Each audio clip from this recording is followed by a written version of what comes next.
Prepare ആവുക എന്നുള്ളതാണ് എനിക്ക് തോന്നുന്നത് ഏറ്റവും പ്രധാന കാര്യം. മെന്റലി പ്രിപ്പയർ ആയി കഴിഞ്ഞാൽ നമ്മൾ ഓക്കെ ആണ് അല്ലേ? അതെ അതെ. അല്ല, അതാ ഞാൻ പറഞ്ഞു വന്നത് ബ്രോ. എനിക്ക് ഇതിൽ വേറൊരു കാര്യം പറയാൻ തോന്നിയെന്ന് പറയുമ്പോൾ അഗെയിൻ ഇറ്റ്സ് കൾച്ചറൽ ഭയങ്കര സംഭവമാണ്. ഇപ്പോൾ ഉദാഹരണത്തിന് ഇവിടെ മരിക്കുന്ന ഒരാൾ ഒരിക്കലും മരിച്ചു കഴിഞ്ഞാൽ മറ്റേ എന്നെ കാണാൻ ഇത്ര പേര് വരുമോ എന്നൊന്നും ചിന്തിക്കില്ല. പക്ഷേ നമ്മുടെ നാട്ടിലോ അല്ലെങ്കിൽ അങ്ങനെയുള്ള സ്ഥലങ്ങളിൽ ജനിച്ചവരുടെ മരണത്തിൻ്റെ ചിന്തയുടെ ഒരു ഭാഗമാണ് ഇതും.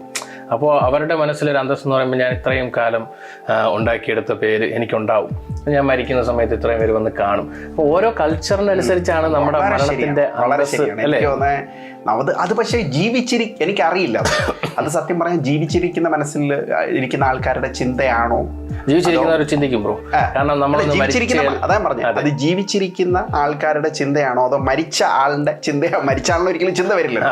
പക്ഷെ അത് ജീവിച്ചിരിക്കുന്നവർക്ക് തൃപ്തിപ്പെടുത്താനുള്ള കോൺഷ്യസ് സ്റ്റേറ്റിൽ നമ്മൾ ചിന്തിക്കുന്ന കാര്യങ്ങളായിരിക്കും.